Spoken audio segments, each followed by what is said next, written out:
결혼한 지 4년이 흘렀습니다.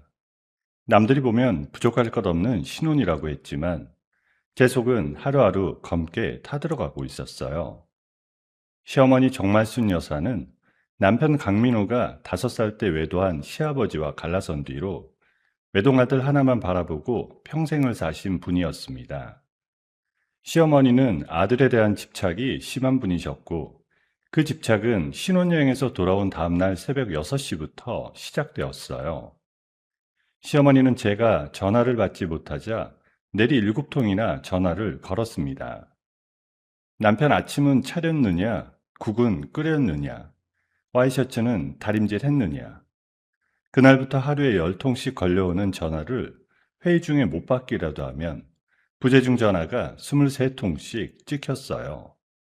부랴부랴 다시 걸면 수화기 너머에서 정말순 여사가 울며 발작을 일으키고 계셨습니다.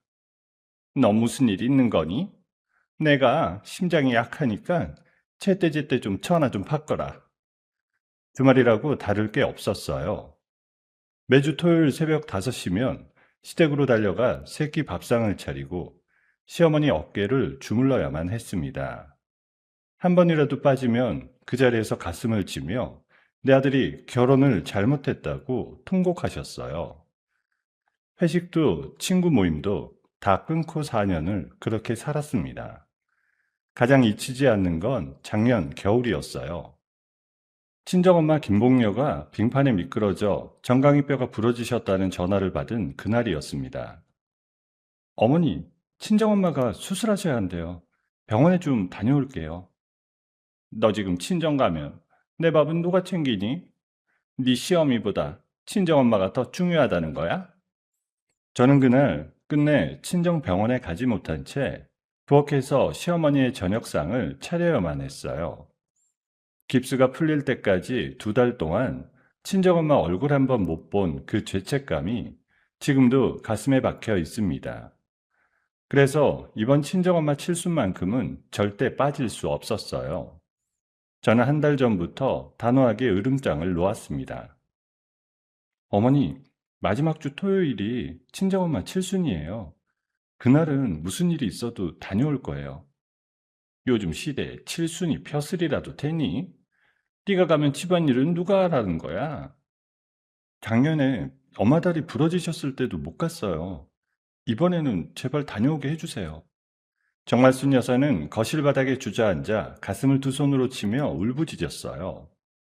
내가 너 같은 며느리 들이려고 우리 민호 키운 줄 아냐? 그 소리가 복도까지 울렸습니다. 그런데 잔치 일주일 전쯤부터 시어머니가 거짓말처럼 조용해지셨습니다.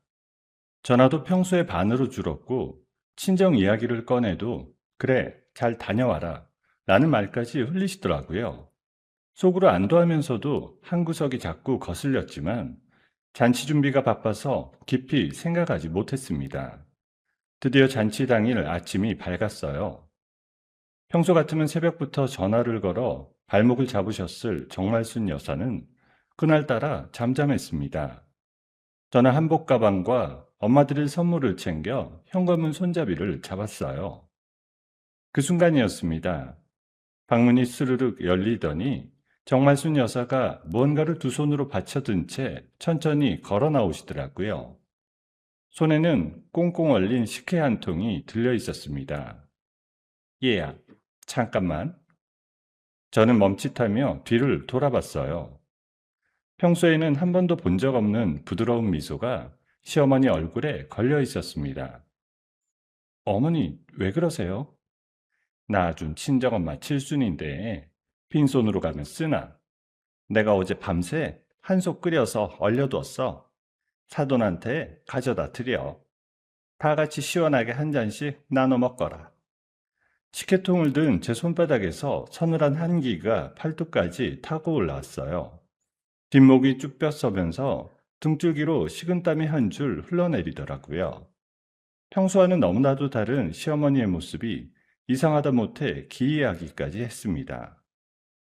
식혜통을 가방에 넣고 집에서 나왔습니다. 감사합니다, 어머니. 잘 전해드릴게요. 그래, 사돈한테 꼭 시원하게 한 잔씩 따라드려. 알았지? 정말 순 여사는 현관문 앞까지 따라 나와 제가 엘리베이터에 타는 모습을 끝까지 지켜보셨어요. 엘리베이터 문이 닫히는 그 순간 저는 시어머니 입꼬리가 미세하게 올라가는 걸 봤습니다. 그건 분명 웃음이 아니었어요. 사냥감이 덫에 발을 들이는 걸 지켜보는 짐승의 눈빛 같았습니다. 저는 고개를 흔들며 그 생각을 떨쳐내고 친정으로 향하는 택시에 올라탔어요. 친정집 마당에는 동생들이 빌려온 천막이 펄럭이고 있었고 한복을 곱게 차려입은 친정엄마가 대문 앞에서 저를 기다리고 계셨습니다. 우리 큰딸 왔구나. 오느라 힘들었지? 엄마, 생신 축하해. 엄마 품에 안기는 순간 잠시 식혜통의 향기를 잊을 수 있었어요. 저는 가방에서 식혜통을 꺼내 잔치상 한쪽에 올려두었습니다. 식구들이 둘러앉아 음식을 나르고 떡을 자르는 사이 그 식혜통은 잔치상 끄트머리에 가만히 놓여 있었어요. 누구도 아직 손을 대지는 않은 채로요. 그렇게 잔치가 무르익어갈 무렵 제 핸드폰이 요란하게 울리기 시작했습니다. 시어머니였습니다. 잔치상 위에서 진동하는 핸드폰을 보며 저는 한참을 망설였습니다. 받자니 무슨 말이 튀어나올지 두려웠고 안 받자니 아침에 봤던 그 기이한 미소가 자꾸 떠올랐어요. 결국 마당 한쪽으로 자리를 옮겨 통화 버튼을 눌렀습니다. 어머니, 저예요. 수화기 너머에서 흘러나온 목소리는 평소에 그 표독스러운 톤이 아니었어요. 기름칠한 듯 부드럽고 어딘가 들떠있는 목소리였습니다. 아가, 잔치는 잘 진행되고 있니? 사돈은 좋아하시고? 네, 어머니. 다들 즐겁게 드시고 계세요.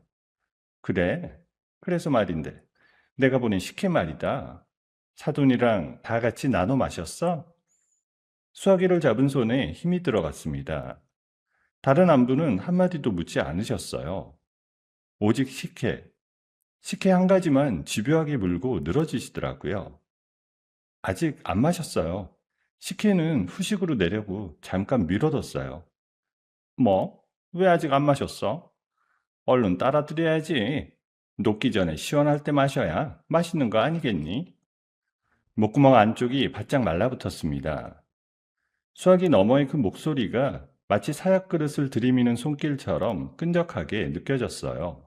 머릿속에서 그동안 외면해왔던 조각들이 한꺼번에 맞춰지기 시작했습니다. 일주일 전부터 거짓말처럼 조용해진 시어머니, 칠순이라고 난생 처음 챙겨준 식혜, 엄마 다리가 부러져도 죽 한 그릇 안 보낸 양반이 밤새 한솥 끓여 얼렸다는 그 말, 엘리베이터 앞에서 본 기이한 눈빛, 그리고 5시간이 지난 지금 식혜를 마셨느냐고 묻는 이 다급한 목소리까지. 설마 머릿속에서 그 단어가 미친 듯이 메아리 쳤어요. 그 순간 저는 거짓말을 해야겠다고 결심했습니다. 진실을 말하는 순간 저쪽에서 어떤 끔찍한 본색이 튀어나올지 시험해보고 싶었어요. 아, 그거요? 어머니, 사실은 아까 민호 씨가 왔다 갔어요. 친정에 잠깐 들렀다가 목욕탕 간다고요. 그때 식혜를 시원하게 한 잔 따라줬더니 단숨에 들이키고 나갔어요. 수학이 넘어가 갑자기 조용해졌습니다. 숨소리조차 들리지 않을 정도의 정적이었어요. 저는 핸드폰을 귀에 더 바짝 붙였습니다. 어머니, 들리세요? 민호 씨가 식혜 맛있다고 한 잔 더 마시고 갔어요. 그 순간이었습니다. 수화기 너머에서 짐승의 목이 찢어지는 듯 울부짖는 소리가 터져 나왔어요. 안 돼. 내 아들이 그걸 왜 마셨어? 안 돼.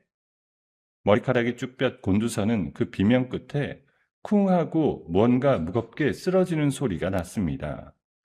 이어서 핸드폰이 바닥에 굴러떨어지는 소리, 그리고 신음하는 정말순 여사의 컥컥거리는 호흡 소리가 희미하게 들려왔어요. 저는 그 자리에 얼어붙은 채 마당 흙바닥을 내려다봤습니다. 확실해졌어요. 그 식혜 안에는 사람을 죽일 수 있는 무언가가 들어있었습니다. 내 친정엄마를, 내 동생들을, 그리고 큰딸인 저까지 한꺼번에 보내버리려고 한 솥을 끓여 얼린 거예요.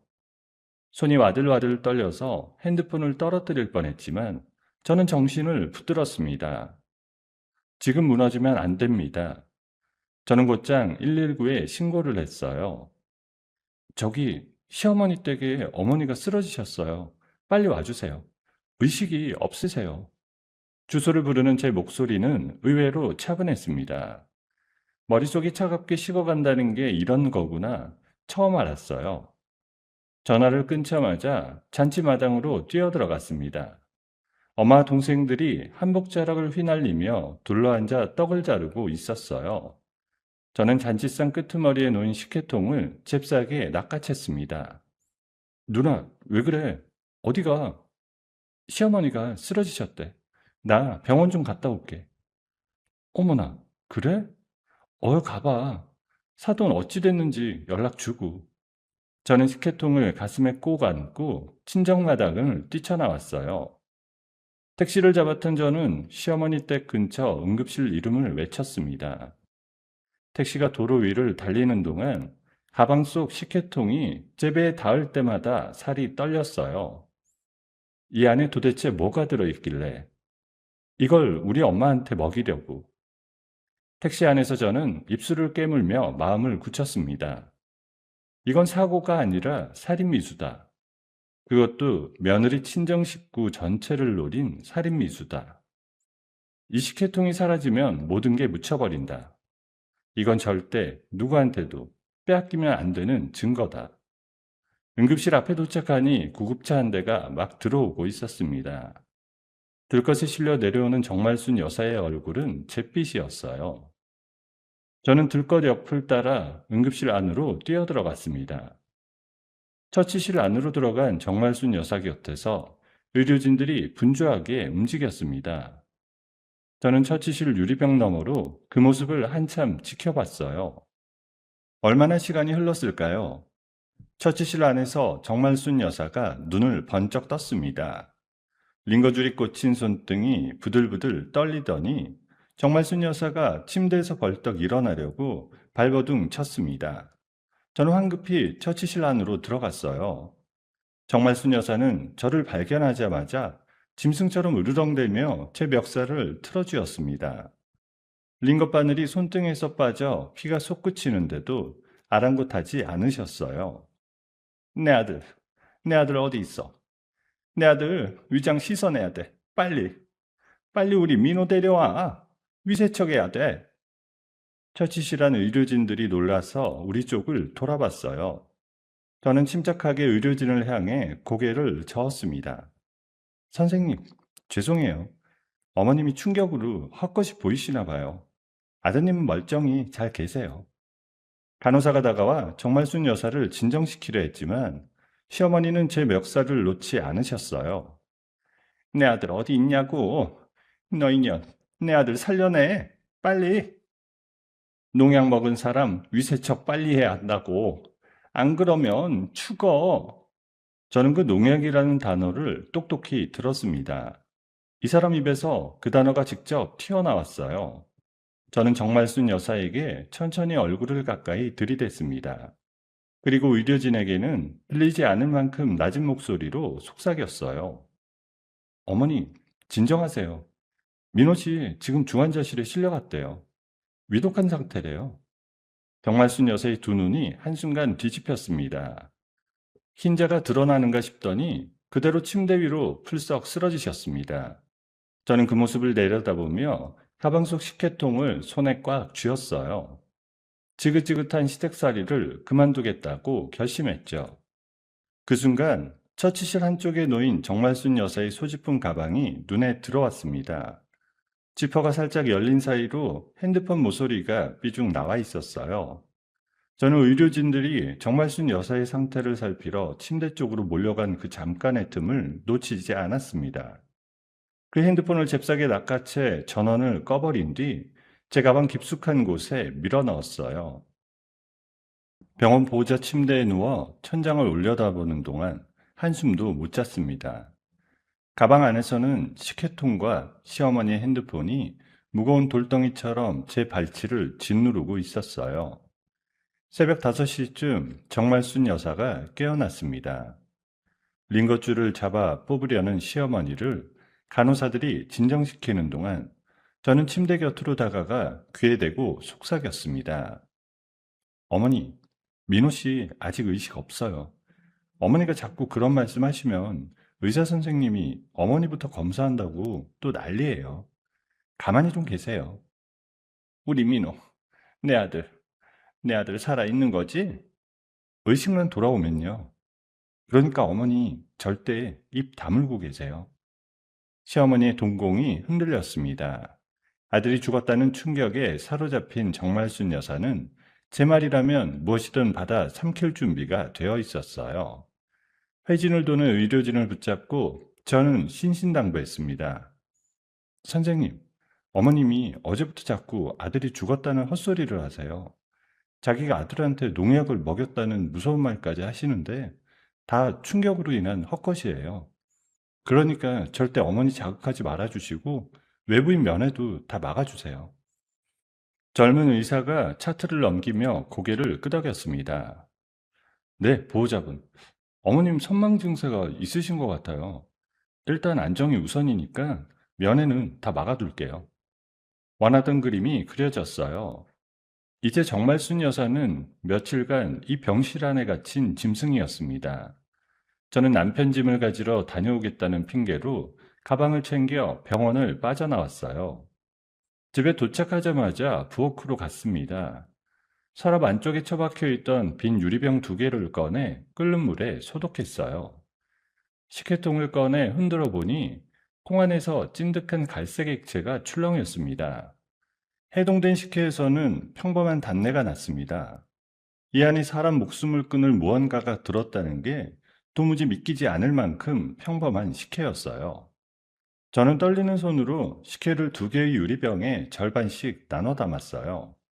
한 병이라도 살아남아야 했으니까요. 한 병은 김치 냉장고 가장 깊은 곳, 묵은 김치통 뒤에 숨겼습니다. 평생 김치 냉장고 문 한 번 안 열어본 강민호는 절대 찾지 못할 자리였어요. 다른 한 병은 제가 매일 들고 다니는 손가방 안 화장품 파우치에 넣었습니다. 이 병은 제 몸에서 떼지 않을 작정이었어요. 식혜통 본통은 일부러 식탁 위에 잘 보이게 올려뒀습니다. 남편의 본색을 확인할 미끼였어요. 이게 가장 중요했습니다. 다음은 사설 분석 기관이었어요. 병원 보호자 침대에서 밤새 검색해 둔 곳으로 시내에서 1시간 거리에 있었습니다. 저는 손가방 안 유리병 하나를 더 작은 시약병에 옮겨 담아 차에 올랐어요. 회색 외벽에 간판도 작은 건물 2층 사무실에서 안경 쓴 중년 남자 직원이 저를 맞았습니다. 무슨 의뢰로 오셨어요? 이 음료 안에 어떤 성분이 들었는지 알고 싶어요. 농약 성분이 있는지 특히 자세히 봐주세요. 직원의 안경 너머로 눈빛이 잠시 멈칫했습니다. 이런 의뢰가 한두 번이 아닌 듯 더 묻지 않고 접수증을 내밀더라고요. 정밀 분석은 이틀에서 사흘 걸립니다. 결과는 이메일로 보내드리고 원본은 우편으로 따로 보내드릴게요. 접수증에 서명을 하고 시약병을 건네는 순간 저는 비로소 긴 숨을 내쉬었습니다. 이제 시계가 돌아가기 시작한 거예요. 병원으로 돌아간 저는 정말순 여사 침대 곁에 앉았습니다. 시어머니는 천장만 멍하니 올려다보고 계셨어요. 며느라, 우리 민호 어떻게 됐어? 좀 봤어? 어머니, 의사 선생님이 그러시는데 위손상이 너무 심하대요. 의식이 언제 돌아올지 모른다고요. 정말순 여사의 눈에서 굵은 눈물이 줄줄 흘러내렸어요. 평생 처음 보는 광경이었습니다.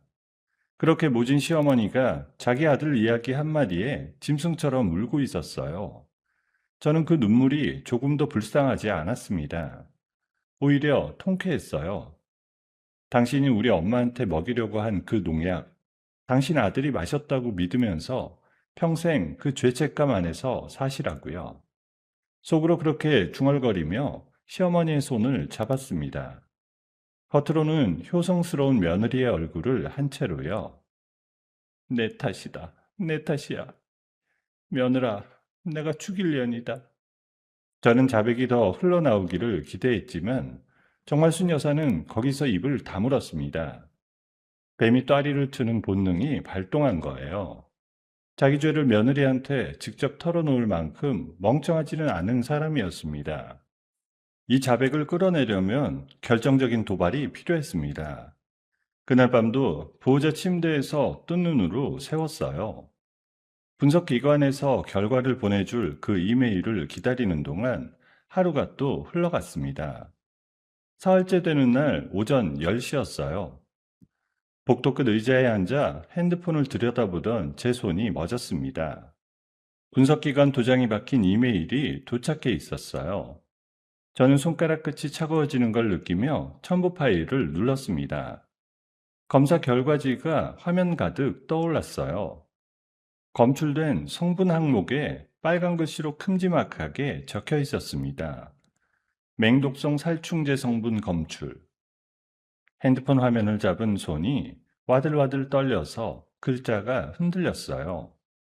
확신은 했지만 막상 활자로 확인하는 건 또 다른 충격이었습니다. 이 여자가 시어머니라는 사람이 정말로 내 친정엄마를 죽이려고 농약을 탔습니다. 칠순 잔치상 위에서 우리 식구 일곱이 다 함께 마시고 쓰러져 죽기를 바라면서 심장이 미친 듯이 뛰는데 머릿속은 오히려 차갑게 가라앉았습니다. 저는 결과지를 출력하기 위해 자리에서 일어났어요. 병원 1층 사무용품점에서 A4 용지의 결과지를 두 부 출력했습니다.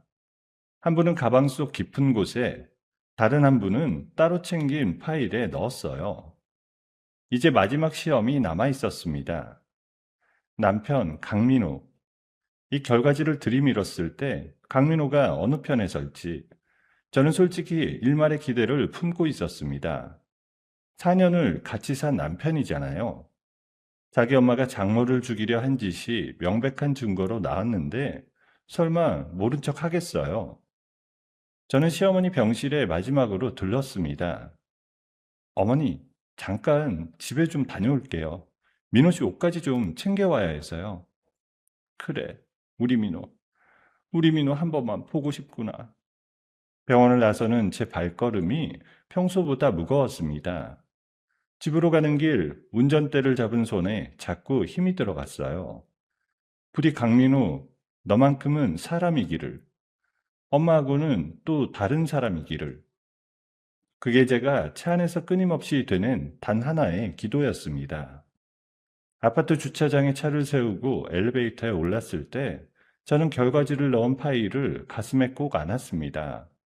현관 도어락 비밀번호를 누르는 손이 미세하게 떨렸어요. 문이 열렸습니다. 거실 소파에 비스듬히 누운 강민호가 핸드폰 게임에 푹 빠진 채 시끄러운 효과음을 흘려보내고 있었어요. 아내가 사흘 만에 집에 돌아왔는데도, 어머니가 응급실에 실려갔는데도 고개 한번 들지 않았습니다. 저는 신발을 천천히 벗고 거실로 걸어 들어갔어요. 식탁 위에 식혜통이 저녁 햇살의 갈색으로 반짝이고 있었습니다. 저는 식탁 앞 의자를 끌어와 강민호 맞은편에 앉았어요. 가슴에 안고 있던 파일을 식탁 위에 소리나게 내려놨습니다. 탁 하는 소리에도 강민호는 핸드폰에서 눈을 떼지 않았어요. 민호야, 좀 봐. 뭐, 잠깐만, 이 판만 끝내고. 지금 봐. 목소리에 칼날 같은 게 섞여 있었던 모양이에요. 강민호가 그제야 핸드폰을 내려놓고 고개를 들었습니다. 저는 파일을 열어 결과지를 식탁 위에 펼쳤어요. 빨간 글씨로 적힌 그 단어가 강민호의 눈앞에 들이밀어졌습니다. 맹독성 살충제 성분 검출. 어머니가 우리 엄마 칠순잔치에 보낸 식혜야. 사설 분석기관에 맡겨서 받은 결과지고. 너 잘 봐. 강민호의 얼굴이 한순간에 하얗게 질렸습니다. 동공이 좌우로 흔들리더니 입술이 가늘게 떨리기 시작했어요. 저는 그 모습을 보며 잠시 안도했습니다. 이 사람도 충격을 받았구나. 이 사람도 사람이긴 하구나. 이게, 이게 뭐야? 무슨 소리야, 이게? 어머니가 우리 친정 식구들을 다 죽이려고 농약 탄 식혜를 보냈어. 다행히 아무도 안 마셔서 살아남은 거고. 어머니 지금 응급실에 입원 중이야. 자기 함정에 자기가 빠지신 거고. 잠깐. 우리 엄마가 응급실에 있다고? 왜 나한테 그걸 얘기 안 했어? 말할 정신이 어디 있었어? 어머니가 그 식혜 마신 줄 알고 쓰러지셨거든? 자기 아들 죽었다고 착각하시면서. 저는 강민호의 반응을 한 글자 한 글자 놓치지 않고 살폈습니다. 그 입에서 무슨 말이 나올지가 중요했어요. 엄마, 미쳤어. 라고 할지, 장모님 괜찮으셔? 라고 할지, 더 많이 놀랐겠다. 라고 할지. 강민호의 입술이 몇 번 달싹였습니다. 그리고 마침내 흘러나온 첫 마디였어요. 야, 너 이거 다른 데 안 보여줬지? 누구한테 말했어? 응? 저는 그 한마디에 모든 게 무너지는 소리를 들었습니다. 이 사람 입에서 처음 나온 말이 어머니 단속이었어요. 장모 안위도 아내 충격도 자기 엄마 살인 미수도 아닌 입막음. 누구한테 말 안 했어. 너한테 처음 보여주는 거야. 강민호의 얼굴색이 살짝 풀렸어요. 그러더니 결과지를 잡아들고 한참을 노려보더라고요. 이내 강민호가 그 종이를 와락 구겨서 바닥에 내동댕이 쳤습니다. 이거 가짜야. 우리 엄마가 그럴 사람이 아니라고. 어디 이상한 데서 돈 받고 써준 거 아니야? 너 우리 엄마 미워서 일부러 함정한 거지.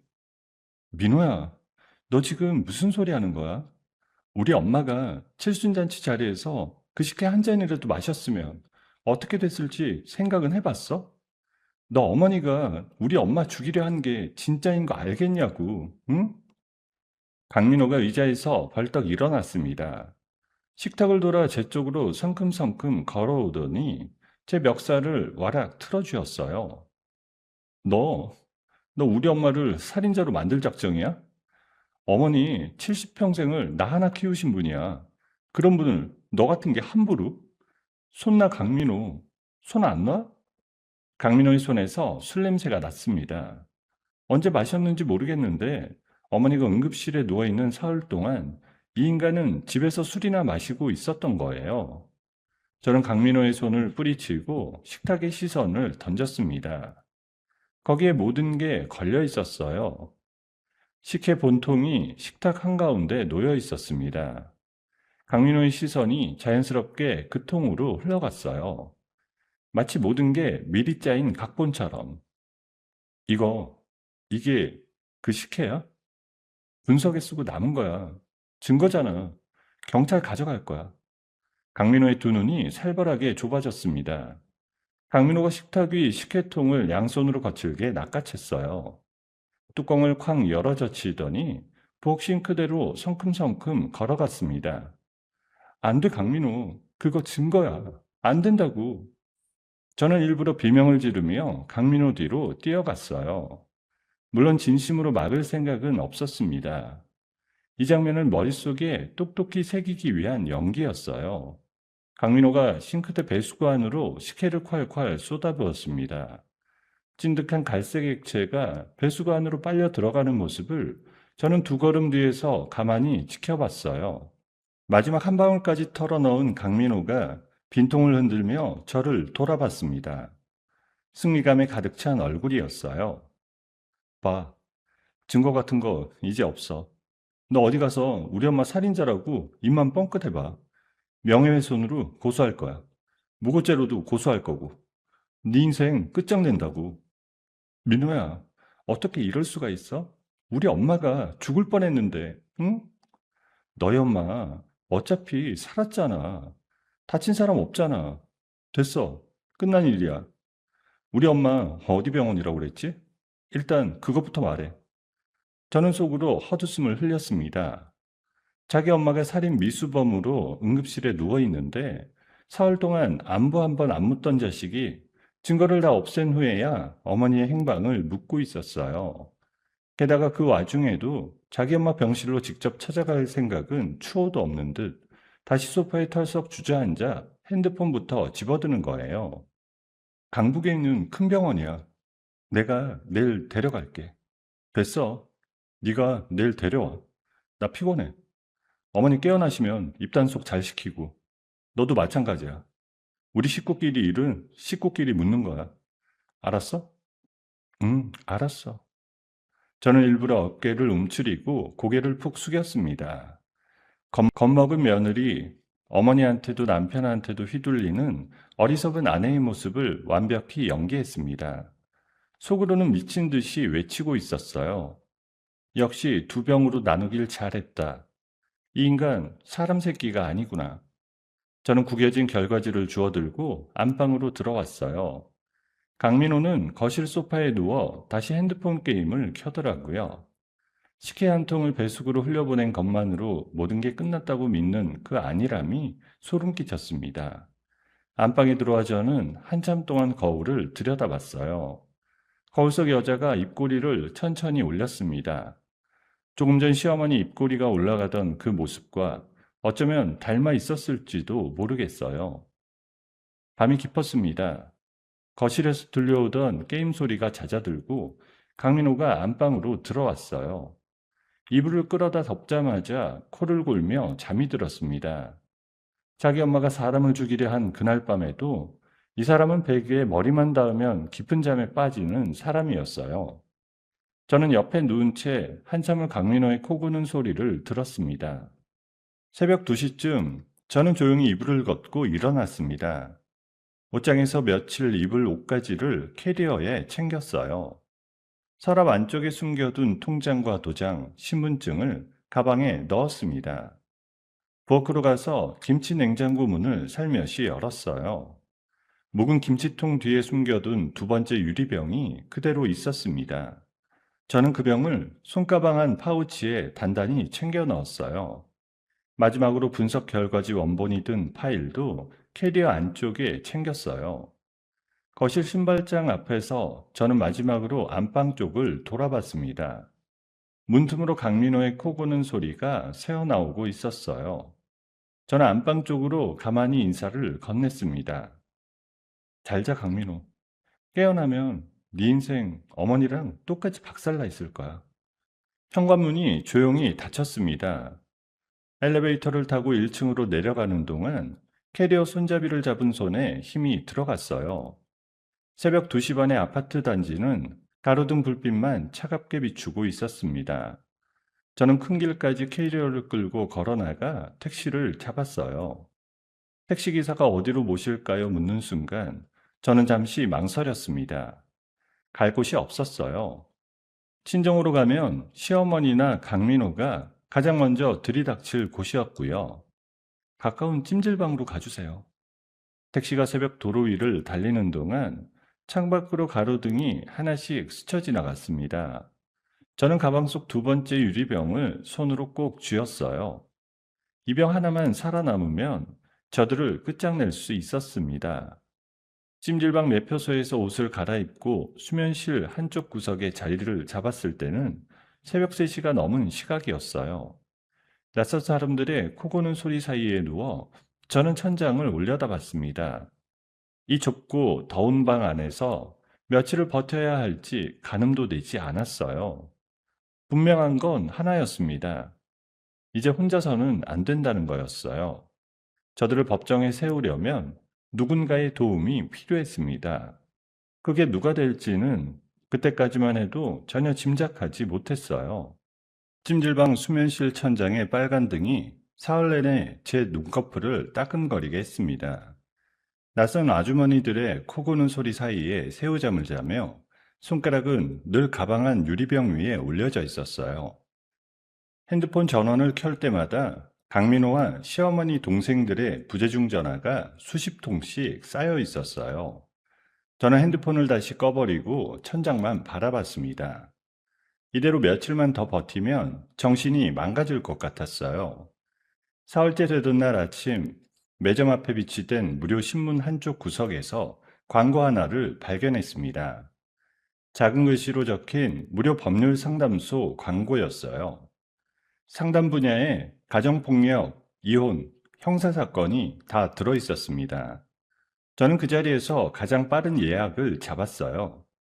다음날 오후 2시 지하철을 2번 갈아타고 외진 동네의 낡은 상가 건물 3층에 있는 작은 사무실에 도착했습니다.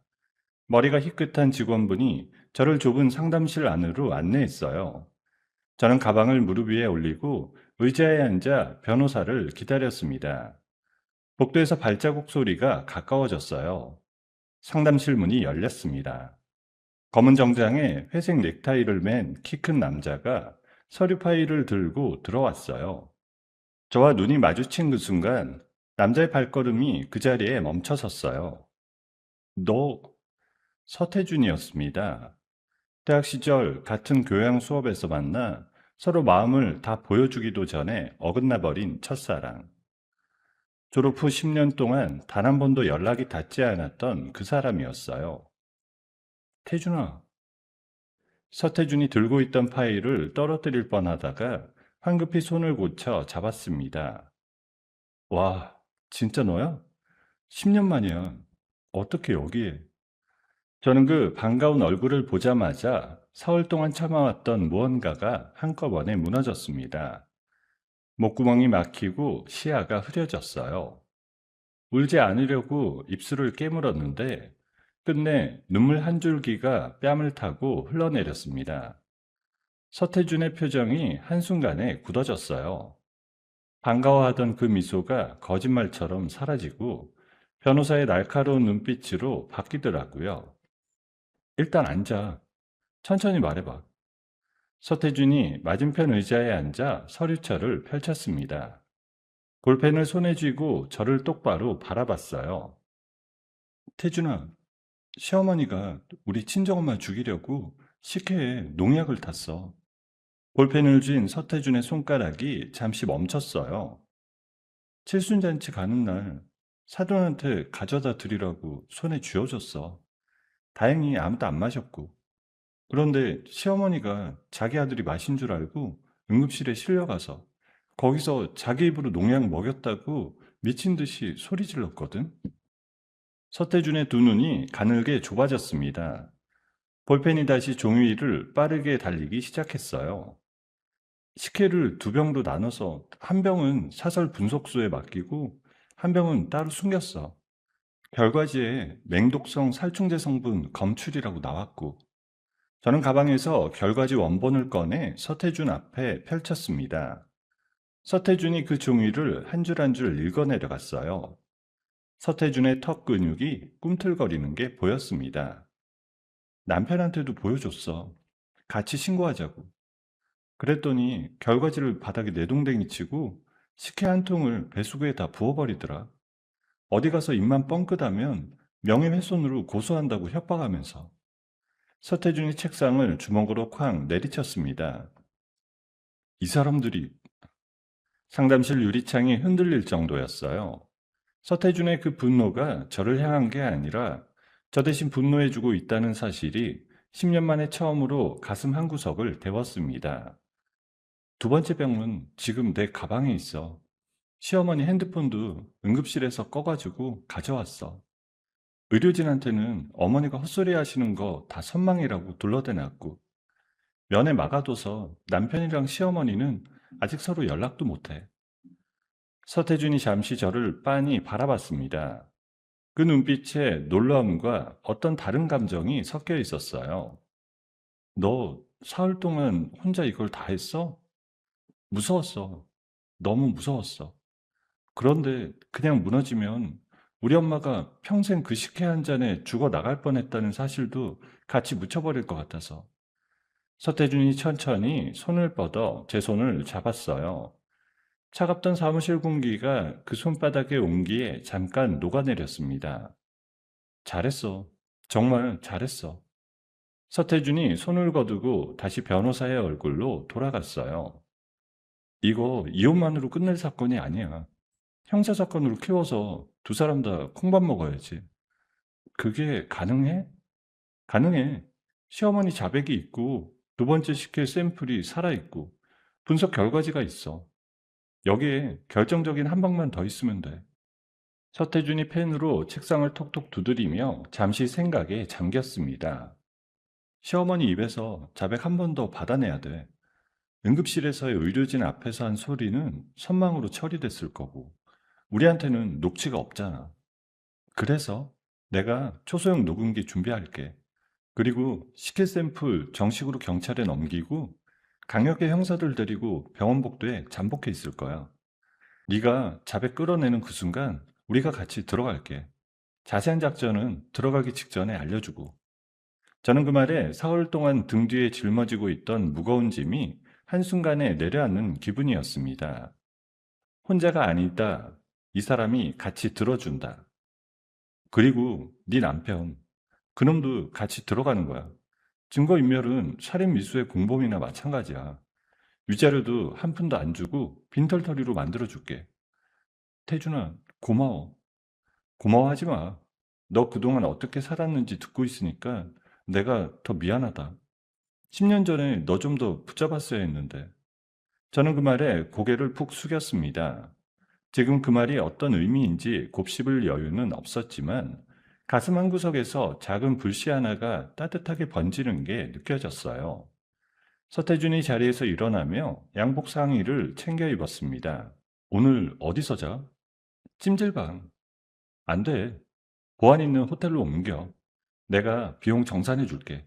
위치 절대 누구한테도 말하지 말고. 식혜 샘플 두 번째 거 지금 나한테 줘. 오늘 바로 경찰서에 정식으로 인계할 거야.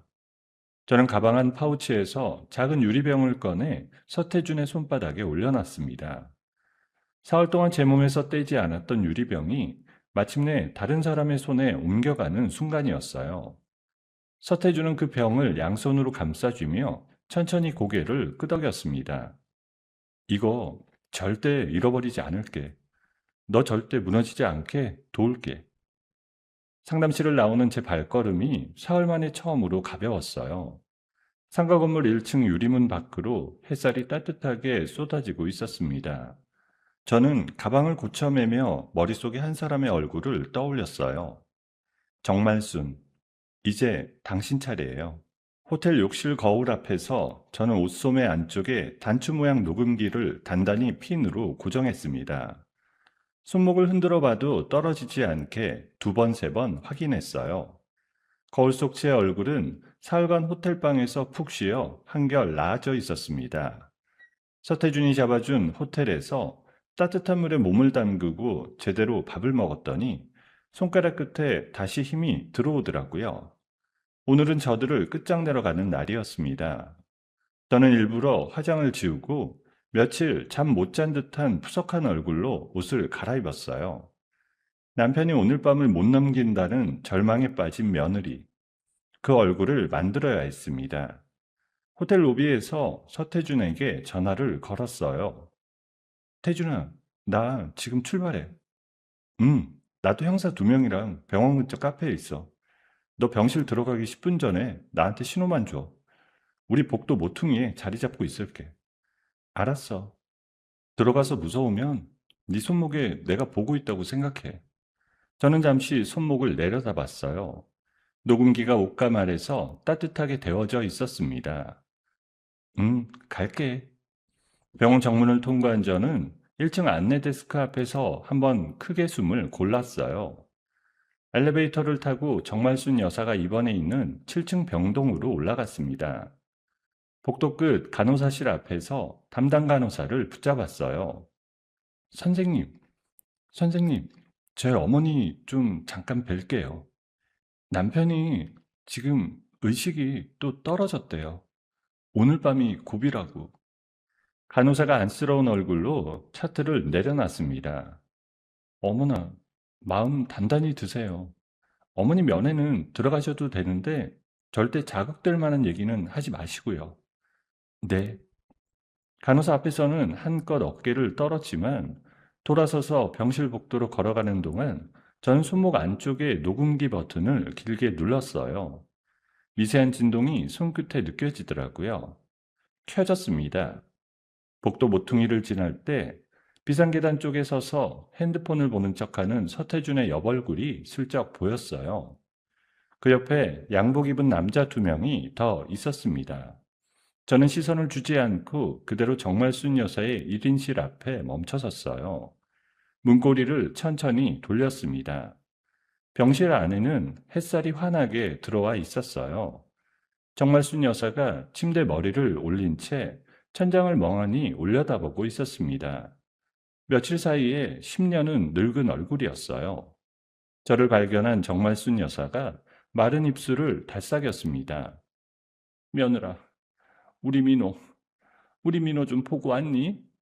저는 문을 등 뒤로 닫고 천천히 침대 곁으로 다가갔어요. 다리에 힘이 풀린 척 그 자리에 털썩 주저앉았습니다. 손바닥으로 얼굴을 가리고 흐느끼기 시작했어요. 어머니, 어떡해요? 의사 선생님이 오늘 밤을 못 넘길 것 같다고. 위장이 다 녹아내려서 더 이상 손 쓸 방법이 없대요. 정말순 여사의 두 손이 부르르 떨렸어요. 수액줄이 꽂힌 손등 핏줄이 푸르게 돋아올랐습니다. 안 돼. 내 아들 못 보내. 어머니, 도대체 그날 그 식혜에 뭘 타신 거예요? 의사 선생님이 자꾸 물어보세요. 무슨 성분인지 알아야 마지막 치료라도 한다고. 정말순 여사의 두 눈이 휘둥그레졌어요. 침대에서 벌떡 일어나려다 수액줄에 걸려 다시 주저앉았습니다. 뭐, 무슨 성분인지 알아야 한다고? 정말이야? 그러면 우리 민우 살릴 수 있는 거니? 네, 어머니, 빨리요. 빨리 말해주세요. 우리 민우 살리려면. 저는 일부러 정말순 여사의 손을 와락 붙잡았어요. 어머니, 부탁이에요. 우리 민우 죽으면 안 되잖아요. 어머니 평생 키우신 우리 민우잖아요. 그 한마디에 정말순 여사의 입에서 댐이 무너지듯 말이 쏟아지기 시작했어요. 농약상, 농약상에 가서 가장 독한 거, 가장 빨리 드는 거 달라고 그랬어. 사돈만 죽이면 우리 민호가 너네 친정 시달림에서 벗어날 줄 알고, 사돈 죽으면 너도 친정 챙길 일 없잖아. 우리 민호한테 더 집중할 줄 알고. 저는 숨을 죽이고 그 말을 받아냈어요. 손목의 녹음기가 그 음성을 한 글자도 놓치지 않고 빨아들이고 있었습니다. 어머니, 그래서 어떻게 하셨어요? 한 병 다 부었어. 식혜 한 솥에. 사돈 한 잔만 마시면 가게 만들려고. 너희 친정 식구들 다 마셔도 상관없었어. 다 죽어도 우리 민호만 살면 되니까. 병실 안의 공기가 한순간에 얼어붙는 것 같았습니다. 저는 정말순 여사의 손을 잡은 채 그 자리에 한참을 굳어 있었어요. 이 사람이 진짜로 자기 입으로 다 말했구나. 내 엄마, 내 동생들, 내 조카들까지 다 죽어도 상관없다고. 자기 아들 하나 살리려고. 가슴 안쪽에서 차가운 분노가 천천히 솟구쳤어요. 어머니, 저는 흐느끼던 연기를 멈추고 천천히 자리에서 일어났습니다. 손등으로 눈가를 닦아내고 차분하게 정말순 여사를 내려다봤어요. 정말순 여사가 그제야 무언가 잘못됐다는 걸 알아채고 침대 위에서 몸을 움찔거렸습니다. 며느라, 너 왜 그래? 우리 민호 살리러 가야지. 어머니, 민호 씨 멀쩡해요. 뭐라고? 그 식혜 우리 친정 식구 아무도 안 마셨어요. 민호 씨도 안 마셨고요. 저는 그날 어머니가 보낸 식혜가 이상해서 그대로 친정에 가져갔다가 다시 들고 나왔거든요. 정말순 여사의 얼굴에서 핏기가 한순간에 빠져나갔어요. 침대 시트로 움켜쥔 손이 와들와들 떨리기 시작했습니다. 너 인연? 너 나한테 거짓말한 거니? 처음부터 다? 네, 어머니. 저는 옷소매를 천천히 걷어올렸습니다. 수목 안쪽에 단단히 고정된 작은 녹음기가 정말순 여사의 눈에 들어왔어요. 붉은 점이 깜빡거리고 있었습니다. 정말순 여사의 동공이 그 붉은 불빛을 따라 움직이다가 그 자리에 멎었습니다. 안 돼. 그거 일이네. 빨리 일이네. 정말순 여사가 침대에서 굴러떨어지듯 일어나 저를 향해 손을 뻗었어요. 저는 한 발 뒤로 물러섰습니다. 그 순간이었어요. 병실 문이 쾅 하고 거칠게 열렸습니다. 서태준이 양복 입은 형사 2명을 앞세우고 안으로 들이닥쳤어요. 형사 1명이 빠른 걸음으로 정말순 여사 앞을 가로막았습니다. 정말순 씨, 살인 미수 혐의로 긴급 체포합니다. 묵비권을 행사할 권리가 있고 변호인을 선임할 권리가 있습니다. 뭐? 이게 무슨... 며느라, 너... 형사가 정말순 여사의 양손에 차가운 수갑을 채웠어요. 쇠 부딪히는 소리가 병실 안에 차갑게 울렸습니다. 수갑이 채워진 정말순 여사가 저를 향해 입을 비틀며 악을 썼어요. 너 인연, 내가 너 가만 안 둬. 우리 민호한테 내가 다 얘기할 거야.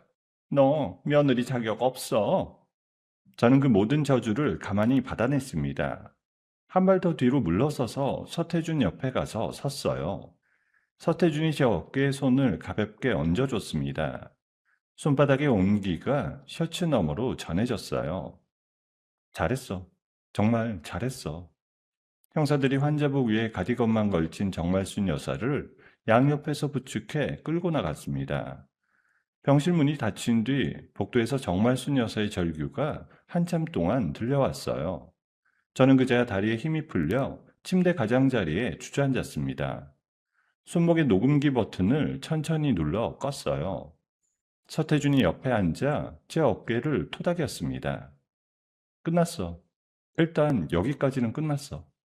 강민호는? 정확히 1시간 뒤야. 우리 사무실 직원이 지금 그 사람 회사 앞에 가 있어. 이혼 소장이랑 증거인멸 방조 공범 통지서, 위자료 청구 소송 서류 한꺼번에 송달할 거야. 회사 동료들 다 보는 앞에서. 저는 그 말을 듣고 천천히 고개를 들었어요. 병실 창밖으로 봄볕이 환하게 쏟아져 들어오고 있었습니다. 오후 2시 반, 정확히 1시간 뒤 강민호의 세계가 무너지기 시작할 시간이었어요. 저는 손바닥으로 얼굴을 한번 쓸어내리고 자리에서 일어났습니다. 가야 할 곳이 한 군데 남아 있었어요. 사흘 동안 보지 못한 친정엄마 얼굴을 이제는 보러 갈 수 있을 것 같았습니다. 친정 마당에 들어선 순간 마루에 앉아 계시던 김봉렬 여사가 저를 보고 자리에서 벌떡 일어났어요. 저는 그 자리에 캐리어를 내려놓고 마당에 주저앉았습니다. 김봉렬 여사가 맨발로 마당까지 뛰어내려 오셨어요. 우리 딸 어디 갔다 왔어? 엄마가 얼마나 걱정했는지 알아? 엄마, 미안해. 김봉렬 여사가 제 머리를 가슴에 끌어안고 한참을 등을 토닥이셨습니다. 엄마 옷에서 나는 풀냄새, 동백기름 냄새가 사흘 만에 코끝에 닿으니 그 자리에서 무너졌어요. 울음이 한 번 터지니 그동안 참았던 게 한꺼번에 쏟아졌습니다. 마당 흙바닥에 무릎을 꿇은 채 어린아이처럼 엉엉 울었습니다. 한참을 그렇게 운 뒤에야 저는 안방으로 들어가 그동안 있었던 일을 처음부터 끝까지 엄마에게 털어놨어요. 이야기를 듣는 동안 김봉여 여사의 손이 자꾸 가슴 위로 올라가셨습니다. 그 미친 여편네가 우리 딸 손에 그걸 쥐어줬다고? 엄마, 사돈한테 다 같이 나눠 마시라고 줬어. 우리 식구 전부 다. 김봉래 여사가 두 손으로 얼굴을 가리며 한참 어깨를 들썩이셨어요. 그러더니 손을 거두고 제 손을 꽉 붙잡으셨습니다. 우리 딸, 엄마가 약속 하나만 하자. 너 다시는 그 집 식구들이랑 엮이지 마. 우리 딸 인생 다시 시작해. 엄마, 그럴 거야. 그 시각 강민호의 회사 1층 로비에서는 다른 풍경이 펼쳐지고 있었어요. 점심을 먹고 들어오던 강민호가 서태준이 보낸 직원과 마주쳐 그 자리에서 이혼소장과 위자료 청구소송장, 경찰 입건 통지서를 한꺼번에 받아들었습니다. 강민호가 로비 한복판에서 욕설을 내뱉으며 직원의 멱살을 잡으려 했고, 보안 요원들이 강민호를 끌어내는 사이 점심에서 들어오던 동료들과 거래처 사람들이 그 광경을 다 지켜봤다고 서태준이 나중에 전해줬습니다. 그날 저녁부터 강민호의 부재중 전화가 쏟아졌어요. 처음에는 너 어디야? 어머니 어디 계셔? 라는 명령조였습니다. 답이 없자 협박조로 바뀌었어요. 너 이거 무고죄야. 너 사회생활 끝났어. 그것도 통하지 않자 마지막에는 비굴한 애원이 흘러나왔습니다. 여보 미안해. 한 번만 만나서 얘기 좀 하자. 어머니 좀 살려줘. 저는 그 문자들을 캡처해 서태준에게 전달하고 핸드폰을 무음으로 돌려놨습니다.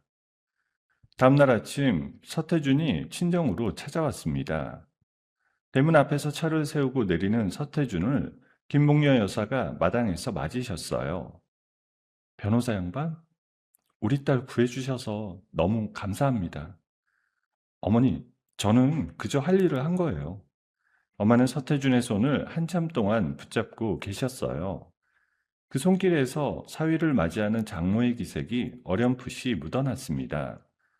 저는 못 본 척 시선을 돌렸지만 가슴 한구석이 따뜻해지는 건 어쩔 수 없었어요. 서태준이 안방 좌식 탁자 위에 서류를 펼쳤습니다. 강민호 씨, 어제부터 합의 시도 시작했어. 위자료 깎아주고 시어머니 자백 녹음 파일 좀 빼달라는 거지. 한 푼도 안 깎아. 그래, 한 푼도 안 깎을 거야. 강민호 명의 아파트, 차, 예금까지 다 가압류 신청해놨어.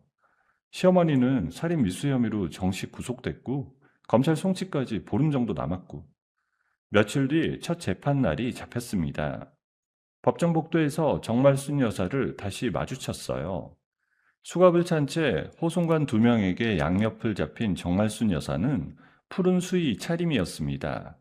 며칠 사이 살이 쪽 빠져 광대뼈가 도드라져 보였어요. 저와 눈이 마주친 순간 정말순 여사의 입꼬리가 비틀렸습니다. 너 인연, 너 우리 민호 인생까지 다 망쳐놨어. 두고 봐.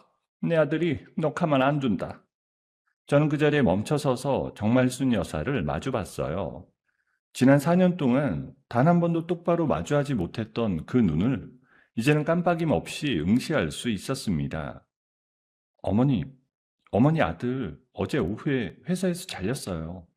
위자료 못 갚으면 평생 빚쟁이로 살 거고요. 어머니 아들 인생 어머니가 망쳐놓으신 거예요. 제가 아니라. 정말순 여사가 입을 비틀더니 호송관의 손에 끌려 법정문 안쪽으로 사라졌어요. 저는 그 뒷모습이 완전히 사라질 때까지 그 자리에 서 있었습니다. 재판은 길게 끌지 않았어요. 녹음기에 담긴 자백, 2번째 식혜 샘플 분석 결과, 응급실에서 정말순 여사가 의료진 앞에서 외친 그 말까지. 증거가 너무도 명백해서 변호인 측이 더 다툴 여지가 없었습니다. 정말순 여사는 살인 미수죄로 징역 12년이 확정됐어요. 강민호는 증거인멸 방조와 협박 혐의로 불구속 입건되어 수사가 이어졌고 회사 돈 횡령 정황까지 드러나 회사에서도 권고사직 통보를 받았습니다. 이혼은 위자료 일체와 재산 분할 없이 제가 모든 것을 가져가는 조건으로 종결됐어요. 판결이 끝나고 법원 정문을 나서던 날 봄바람이 코끝을 스쳐 지나갔습니다. 서태준이 제 어깨에 가볍게 손을 얹었어요. 끝났다. 진짜로 끝났네. 석 달이 그렇게 흘렀습니다. 벚꽃이 다지고 실록이 짙어질 무렵 저는 회사에 복직하기로 마음을 굳혔어요. 복직 첫날 아침 김봉녀 여사가 새벽부터 미역국을 끓여주셨습니다. 첫날인데 든든하게 먹어야지, 우리 큰딸. 엄마, 너무 많이 끓였어. 우리 사이도 와서 한 그릇 먹어야지. 출근 같이 한다며. 엄마 입에서 우리 사위라는 단어가 자연스럽게 흘러나오는 게 어색하면서도 따뜻했습니다. 저는 못 들은 척 숟가락을 들었지만 입가에 미소가 슬며시 번지는 건 어쩔 수가 없었어요. 회사 정문 앞까지 서태준이 저를 데려다 줬습니다. 차에서 내리는 제 어깨를 가만히 두드려 주더라고요. 잘 다녀와. 응? 저는 회사 로비 회전문 안으로 걸어 들어가며 한 번 뒤를 돌아봤어요. 서태준이 차 옆에 서서 손을 흔들고 있었습니다. 엘리베이터를 타고 사무실 층에 도착했을 때 저는 그 누구도 예상하지 못한 광경을 마주하게 됐어요. 제 자리 책상 위에 누군가 검은 펜으로 휘갈겨 놓은 종이 한 장이 떡하니 놓여 있었습니다. 제 자리 책상 위에 놓인 종이는 사무실 복합기에서 막 뽑아낸 듯 따끈했습니다. A4 용지에 큼지막한 검은 글씨가 인쇄돼 있었어요. 인사팀 김지영 대리, 시어머니에게 농약 먹이고 누명 씌워 거액 뜯어낸 뒤 이혼한 희대의 악녀, 가족 살해 음모, 사문서 위조, 정신병원 강제 입원 추진, 곧 검찰 수사 예정. 저는 그 종이를 한참 동안 내려다봤습니다. 종이를 잡은 손끝이 차갑게 식어갔어요. 주변을 둘러보니 옆자리 동료들이 모두 모니터로 시선을 피하더라고요. 평소라면 김대리 오랜만이야 라며 반갑게 인사를 건넸을 사람들이었습니다. 그 어색한 정막이 사무실 전체를 둘러싸고 있었어요. 저는 종이를 접어 가방 안에 챙겨놓고 자리에 앉았습니다. 손이 떨려서 키보드 위에 한참을 머물러 있었어요. 컴퓨터 전원을 켜고 사내 메신저에 접속하자마자 메신저 단톡방마다 미열림 표시 숫자가 세 자리로 떠 있었습니다. 평소 같으면 몇 개 안 되는 사내 공지방이었어요. 저는 손가락 끝에 침을 묻혀가며 떨리는 마음으로 그중 하나를 열어봤습니다. 익명 게시판 캡처 사진이 무더기로 올라와 있었어요. 게시판 글 제목들이 한눈에 들어왔습니다. 복직한 그 인사팀 대리 정말 무서운 사람이래요. 시어머니 농약 사건 듣고 소름 돋았네요. 회사가 어떻게 저런 사람을 다시 받아줬는지. 각 글마다 댓글이 수십 개씩 달려 있었습니다. 저는 한참을 스크롤을 내리며 그 댓글들을 읽어 내려갔어요. 누가 시작했는지는 너무도 명백했습니다. 사실관계가 완전히 거꾸로 뒤집혀 있었어요. 피해자를 가해자로, 가해자를 피해자로. 이 글을 쓴 손가락의 주인이 누구인지 저는 이름까지 정확히 알고 있었어요. 강민호. 판결 직후에는 잠잠해진 줄로만 알았던 그 인간이 석 달이라는 시간을 들여 이런 함정을 파놓고 있었던 거예요. 오전 10시쯤 인사팀장이 회의실로 저를 호출했습니다. 회의실 문을 열고 들어가니 인사팀장 옆에 본부장까지 앉아 있더라고요. 분위기가 평소와 사뭇 달랐습니다. 김대리, 미안한데 인사위원회가 잠깐 열릴 것 같아. 무슨 일로요? 사내 게시판에 돌고 있는 글들 봤지? 회사 외부에까지 소문이 나기 시작해서 우리도 사실관계 확인이 필요해. 본부장님, 그 글들 다 거짓이에요. 제 시어머니 살인 미수 사건은 이미 판결이 났고 저는 피해자예요. 제가 직접 자백 녹취까지 받아낸 사건이고요. 우리도 알아. 그런데 회사 입장에서는 일단 확인 절차를 거쳐야 해. 김대리도 이해해 줬으면 좋겠어. 저는 회의실을 나오는 길에 다리에 힘이 풀려 비상계단 난간을 잡고 한참을 서 있었습니다. 회사 안에서 4년을 쌓아온 평판이 한순간에 무너지는 소리가 들렸어요. 점심시간이 되자 더 끔찍한 일이 벌어졌습니다. 회사 1층 로비에서 시끄러운 고함 소리가 들려왔어요. 창문 너머로 내려다보니 강민호가 출근하는 직원들을 한 명 한 명 붙잡고 무언가를 외치고 있더라고요. 저는 그제야 손을 입에 가져다 댔습니다. 이 정도까지 할 줄은 몰랐어요. 복도에서 마주친 동료들이 수군거리며 저를 힐끔거렸습니다. 여자 동료 한 명이 일부러 어깨를 부딪히며 지나가더라고요. 죄송해요. 회사 망신 좀 그만 시키시지. 저는 그 말에 한마디도 대꾸하지 못한 채 화장실 칸 안으로 도망쳐 들어갔어요. 문을 잠그고 변기 뚜껑 위에 주저앉아 한참을 숨을 골랐습니다. 손바닥으로 입을 막고 소리 죽여 울었어요. 4년 전 시어머니의 부재중 전화 23통에 화장실 칸에서 울던 그 자리에 다시 와 있는 기분이었어요. 다른 건 다 견딜 수 있었습니다. 그런데 회사 동료들의 그 시선만은 견디기가 힘들었어요. 한참을 운 뒤 저는 핸드폰을 꺼내 서태준의 번호를 눌렀습니다. 어떻게 됐어? 첫날인데 잘 적응되고 있어? 태준아, 강민호가 회사에 다 퍼뜨렸어. 사내 게시판이랑 메신저에. 그리고 지금 회사 로비까지 와서 행패 부리고 있어. 나 인사위원회 회부됐어. 전화기 너머에서 잠시 침묵이 흘렀어요. 이어서 서태준의 목소리가 한층 낮게 가라앉았습니다.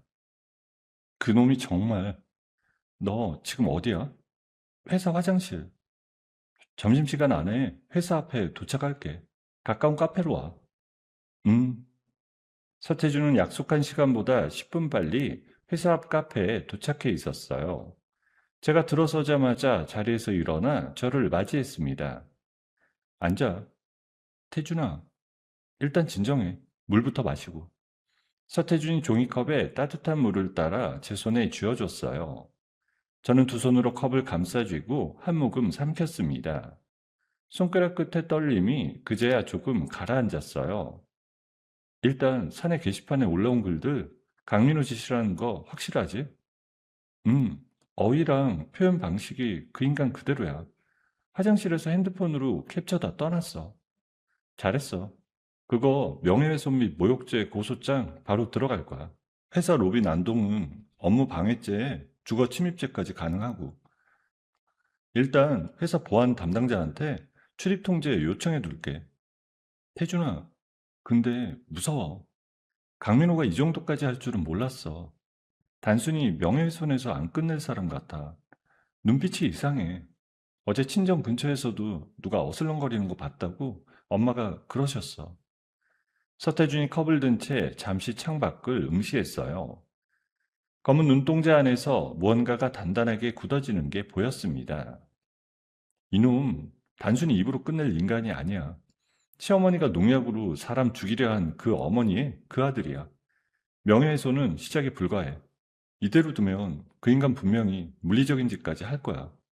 그러면 어떡해? 서태준이 종이컵을 천천히 내려놓고 저를 똑바로 바라봤어요.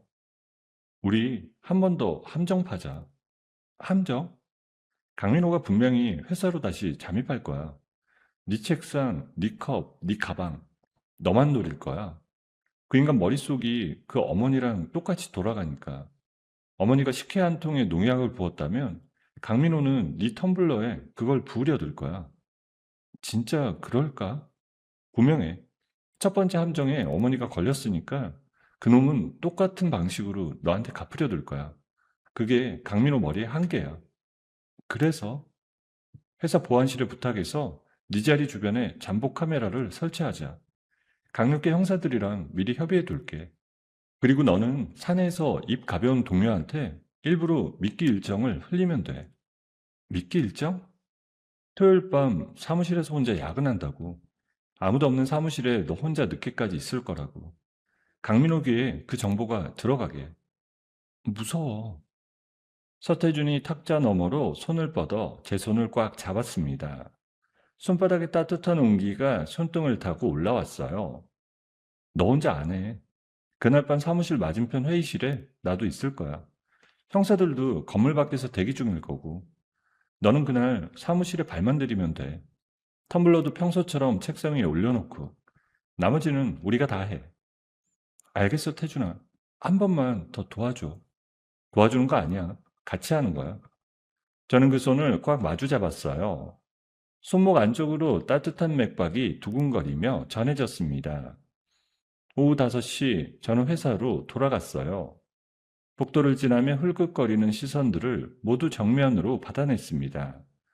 평소보다 1시간 일찍 퇴근하면서 저는 일부러 옆자리 차대리에게 들리도록 혼잣말처럼 중얼거렸어요.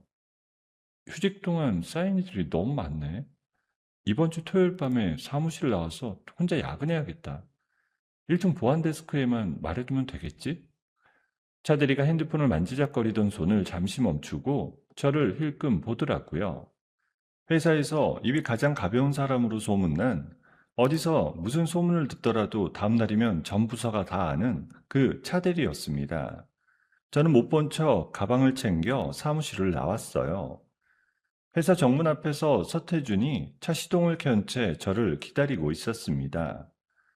조수석 문을 열고 올라타는 저에게 서태준이 가벼운 미소를 보냈어요. 미끼는 던졌어? 응, 던졌어. 서태준이 천천히 핸들을 돌리며 주차장을 빠져나갔어요. 차창 밖으로 회사 건물이 점점 멀어졌습니다. 저는 백밀러로 그 건물을 마지막으로 바라보며 며칠 후 그 안에서 벌어질 일을 머릿속에 그려봤어요. 남은 일주일이 길게도 짧게도 느껴졌습니다. 토요일 저녁 7시 회사 정문 앞에서 서태준의 차에서 내렸어요. 1층 보안 데스크에 일부러 인사를 하고 들어갔습니다. 야근 좀 하려고요. 늦게까지 있을 것 같아요. 네, 김 대리님. 수고하세요.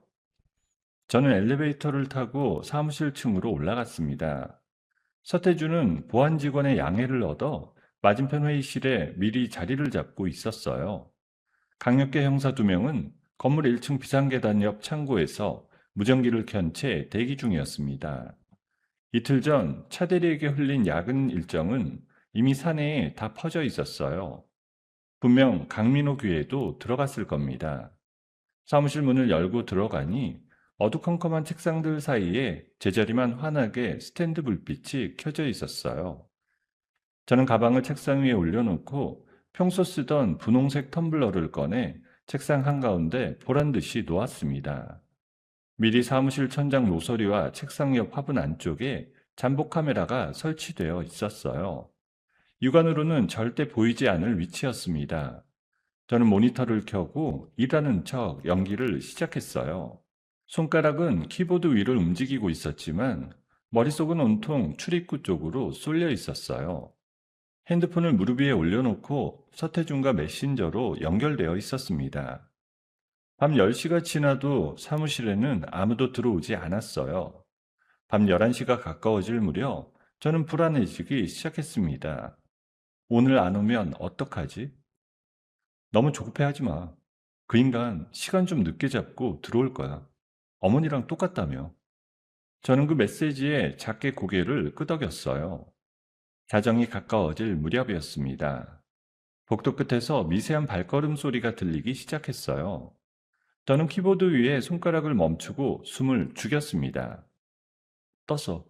그 인간 1층에서 훔친 출입카드로 통과했고 지금 엘리베이터 아니야. 화장실 가는 척 빠져나와. 내가 있는 회의실로 와. 저는 자리에서 천천히 일어났어요. 핸드폰과 가방은 그대로 둔 채 텀블러도 책상 위에 그대로 두고 사무실 뒷문으로 빠져나갔습니다. 복도 모퉁이를 돌아 맞은편 회의실 문을 살며시 열었어요. 어두컴컴한 회의실 안에 노트북 화면 빛이 푸르게 떠 있었습니다. 서태준이 손가락을 입에 가져다 대며 저를 회의실 안쪽으로 끌어당겼어요. 회의실 유리병 너머로 어두운 사무실이 한눈에 보였습니다. 저와 서태준은 책상 위에 쪼그리고 앉아 노트북 화면을 들여다봤어요. 화면에는 사무실 천장 카메라가 비추는 영상이 실시간으로 흐르고 있었습니다. 엘리베이터 문이 열렸어요. 검은 후드 모자를 푹 눌러 쓴 남자가 사무실 안으로 천천히 걸어 들어왔습니다. 서태준이 무전기 버튼을 누르며 낮게 속삭였어요. 1층 형사님들, 대상 사무실 진입. 신호 떨어지면 올라오세요. 화면 속 남자가 모자를 살짝 들어 올렸어요. 강민호였습니다. 석 달 사이에 살이 쪽 빠진 얼굴이었어요. 눈밑이 푹 꺼져 있었고 수염이 거뭇거뭇하게 자라 있었습니다. 저 사람이 4년을 같이 산 남편이었다는 게 도무지 믿기지 않을 만큼 낯선 얼굴이었어요. 강민호가 책상들 사이를 두리번거리며 천천히 걸어 들어왔습니다. 화면 속에서 그 속에 작은 갈색 유리병이 들려있는 게 보였어요. 서태준의 입꼬리가 차갑게 올라갔습니다. 봐, 들고 왔지? 응. 강민호가 제 책상 앞에 멈춰섰어요. 스탠드 불빛 아래 분홍색 텀블러가 환하게 비치고 있었습니다. 강민호가 양옆을 두리번거리더니 텀블러 뚜껑을 천천히 돌려 열었어요. 주머니 안에서 꺼낸 유리병의 마개도 열었습니다. 그리고 망설임 없이 그 안의 액체를 텀블러 안으로 콸콸 부어 넣었어요. 저는 옆에서 서태준의 손을 꽉 잡았습니다. 손바닥에 식은땀이 흥건했어요. 저 인간이 진짜로 저런 짓을 했다. 저한테 진짜로 저런 짓을 했어. 가슴 한가운데가 텅 비어가는 기분이었습니다. 화면 속 강민호가 빈 유리병을 다시 주머니에 챙겨놓고 텀블러 뚜껑을 정성껏 돌려 닫았어요. 마치 내일 아침 출근한 아내가 그 텀블러를 자연스럽게 들이켜기를 바라는 듯 위치까지 원래대로 가지런히 맞춰놨습니다. 그 정성스러운 손길이 가장 끔찍했어요. 서태준이 무전기 버튼을 다시 눌렀습니다. 들어가세요. 지금. 순식간이었어요. 사무실 문이 쾅 열리며 형사 두 명이 들이닥쳤습니다. 천장 형광등이 한꺼번에 환하게 켜졌어요. 강민호가 빛에 놀라 텀블러를 든 채 그 자리에 굳어버렸습니다. 형사들이 양쪽에서 강민호를 책상 위로 짓눌렀어요. 놔. 이거 뭐야 이거. 강민호 씨, 전부인 살인 미수 혐의로 현행범 체포합니다. 묵비권을 행사할 권리가 있고 변호인을 선임할 권리가 있습니다. 저와 서태주는 회의실 문을 열고 천천히 사무실 안으로 걸어 들어갔어요. 강민호가 책상에 짓눌린 채 고개를 비틀어 저를 봤습니다. 그 두 눈이 광기로 일그러졌어요. 너, 너 인연, 너 또 함정 팠지? 어머니 때처럼 또 함정 팠어. 이 미친년. 저는 그 책상 앞으로 천천히 다가갔습니다. 텀블러 옆에 서서 강민호를 내려다봤어요. 강민호, 너 어머니랑 똑같이 갈 거야. 어머니 옆방 쓰면 되겠다. 야, 한 번만, 한 번만 듣고 가. 너랑 할 얘기 없어. 형사가 강민호의 손목에 수갑을 채웠어요. 쇠 부딪히는 그 소리가 사무실 안에 차갑게 울려 퍼졌습니다. 다른 형사가 책상 위 텀블러를 증거봉투에 조심스럽게 담았어요. 현장에서 즉시 진행한 간이검사에서 텀블러 안의 액체는 시어머니 식혜에 들어있던 그 살충제와 정확히 같은 성분으로 확인됐습니다. 강민호는 그날 밤 그대로 유치장으로 끌려갔어요. 다음날 아침 시어머니 정말순 여사가 수감되어 있는 그 구치소로 이감 절차가 시작됐습니다. 월요일 아침 회사 사내 메일함에 공식 공지가 떴어요. 서태준이 작성한 사실관계 정정 안내문과 함께 강민호가 사무실에 잠입해 제 텀블러에 독극물을 부어넣는 영상이 본부장 결재를 거쳐 전 직원에게 발송됐습니다. 오전 9시 반쯤 본부장이 제 자리로 직접 찾아왔어요. 김대리, 회사가 제대로 보호 못해줘서 정말 미안해. 인사위원회는 즉시 취소됐고 회사 차원에서 공식적으로 사과할 거야. 본부장님, 마음만 받겠습니다. 복도에서 어깨를 부딪혔던 그 여자 동료가 사무실로 찾아와 두 손을 모으고 깊이 머리를 숙였어요. 저는 그 사과를 가만히 받아냈습니다. 용서한다 못한다 따지지 않았어요. 그저 받았습니다. 이미 지난 일이었으니까요. 저녁 무렵 서태준이 회사 정문 앞으로 저를 데리러 왔습니다. 조수석에 올라타는 저에게 서태준이 가만히 미소를 보냈어요. 다 끝났다. 진짜로 다 끝났어. 진짜로. 차창 밖으로 도시의 노을이 붉게 번지고 있었어요. 저는 한참 동안 그 노을을 바라보다가 천천히 눈을 감았습니다. 강민호가 시어머니 정말순 여사가 있는 그 구치소로 이감된 날 아침, 두 사람은 면회장으로 향하는 쇠창살 복도에서 마주쳤다고 들었습니다. 호송관 두 명이 양옆을 잡고 끌고 가던 중 정말순 여사가 푸른 수의 차림의 강민호를 발견하고 그 자리에 멈춰섰다고 합니다. 우리 민호, 내 새끼, 너 왜 여기 있어? 엄마 때문이야. 엄마가 그 미친 짓만 안 했어도 내 인생 이렇게 안 됐다고. 내가 누구 때문에 그 짓을 했는데 다 너 잘 되라고 그런 거잖아. 그것도 못 맞고 그년한테 휘둘려서. 엄마가 농약 안 부었으면 내가 텀블러에 부을 일도 없었잖아. 두 모자가 그렇게 만났다는 얘기를 서태준 사무실에서 전해 들으며 저는 천천히 종이컵 안에 따뜻한 차를 한 모금 삼켰어요. 두 사람 이제 평생 같은 구치소 안에서 서로 헐뜯으며 살게 됐어. 어울리는 결말이네. 저는 그 모자에게 더 이상 어떤 감정도 남아있지 않았어요.